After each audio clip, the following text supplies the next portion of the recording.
Many analysts feel like the stock market has bottomed and it's onwards and upwards from here.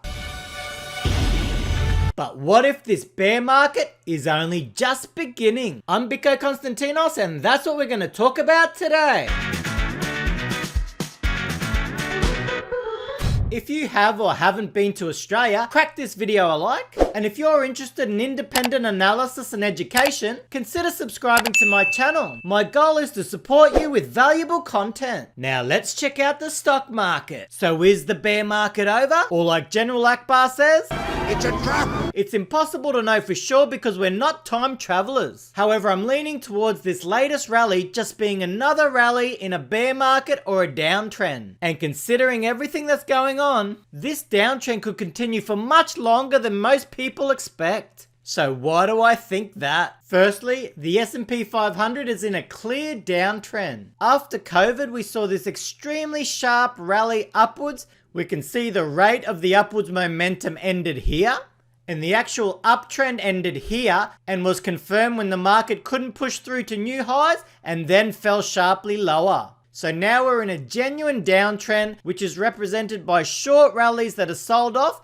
and then the price falling to new lows. This is what I call an orderly type downtrend, because we always have some optimism followed by pessimism and some more optimism again followed by lower prices. It's not like COVID when the market freaked out and the price went straight down over a short period. And for that reason, it's more like the real thing, as in a real bear market. Because there are real reasons for genuine bear markets. And all those factors that are creating the bear market don't usually just disappear overnight. They take time to work through and to be overcome before a new uptrend or bull market can begin. The closest example I think we have is the 2001 dot-com boom crash. Considering the S&P 500 during that crash, the peak was made in March 2000 and then the market dropped for 3 years and a new uptrend or bull market didn't start until this period, which was around about June, July 2003. So from bear market to new bull market, it took over 3 years. Now, no bear markets are the same. They're all different to some extent. So let's see why the current bear market may only be in the early stages.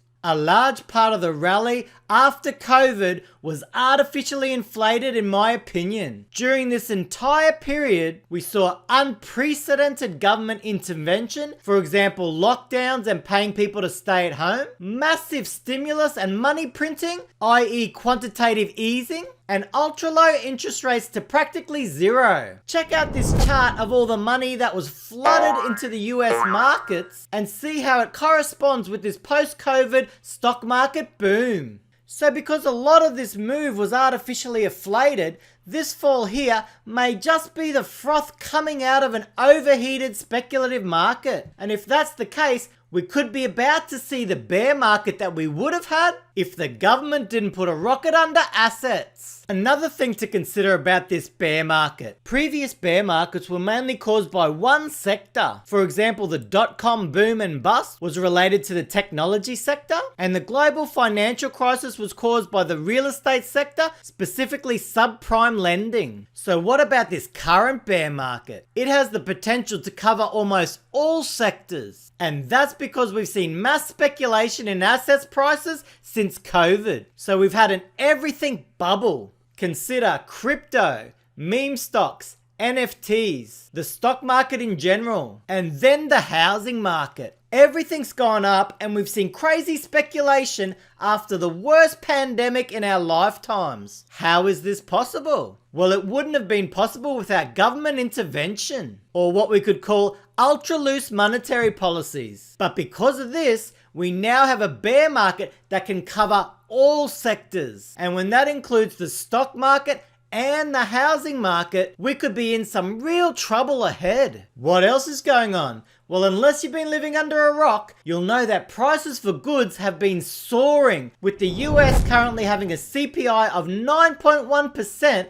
the highest in 40 years. So we've now got this super high inflation that is affecting everyone, but especially the low income, most vulnerable sections of the community. So central banks can't just sit back and allow inflation to get out of control, because that could be catastrophic to their economy and to the community. So we've seen central banks around the globe do a complete 180 and going from ultra low interest rates to now trying to raise interest rates aggressively to try and catch the inflation curve before it gets out of control. So this is the reason why the housing sector, which saw extraordinary gains, is now under pressure and starting to see house price declines really ramp up. So we've got this extremely high inflation around the world caused by a number of factors, but primarily, in my opinion, flooding the market with too much money, and the current military action between Russia and Ukraine, and the subsequent economic warfare with sanctions and counter-sanctions. But there doesn't seem any quick fix to this inflation issue. Raise rates too high too fast, and you send economies into recession. But don't raise them fast enough, and inflation could start feeding on itself and run away. We've got record low unemployment and wage increases starting to rise, which just adds to the mix. So as interest rates rise, it affects the profitability of companies on the stock market, and their profit margins can be severely reduced. But it also has the effect of reducing people's spending. And when people spend less on products, companies' profits are affected as well. We've recently seen this play out in subscription services such as Netflix, recently losing 1 million subscribers. So as costs soar, people spend less, and that will affect many stocks, pushing the stock market lower. And we now have economic crisis in a number of countries around the world. You've probably seen what's happened in Sri Lanka,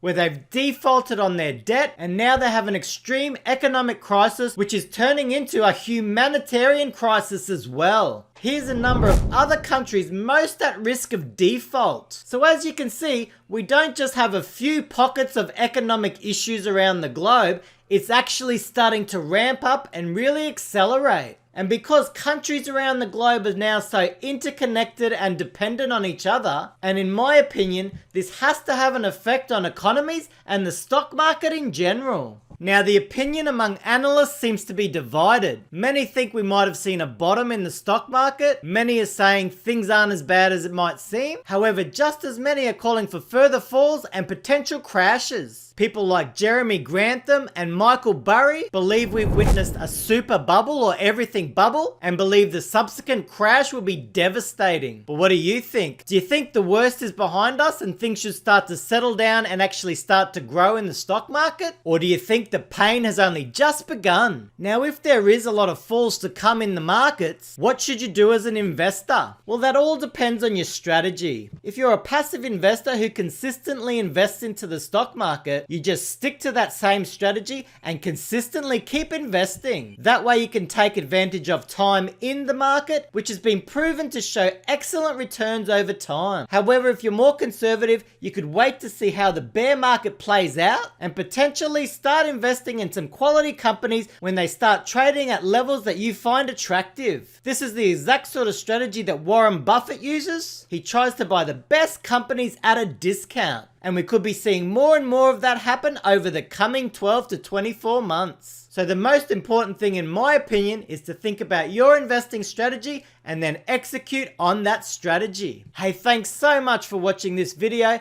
Please consider subscribing to my channel. I'd love to have you on board. I'm Biko Konstantinos, and I'll catch you in my next video.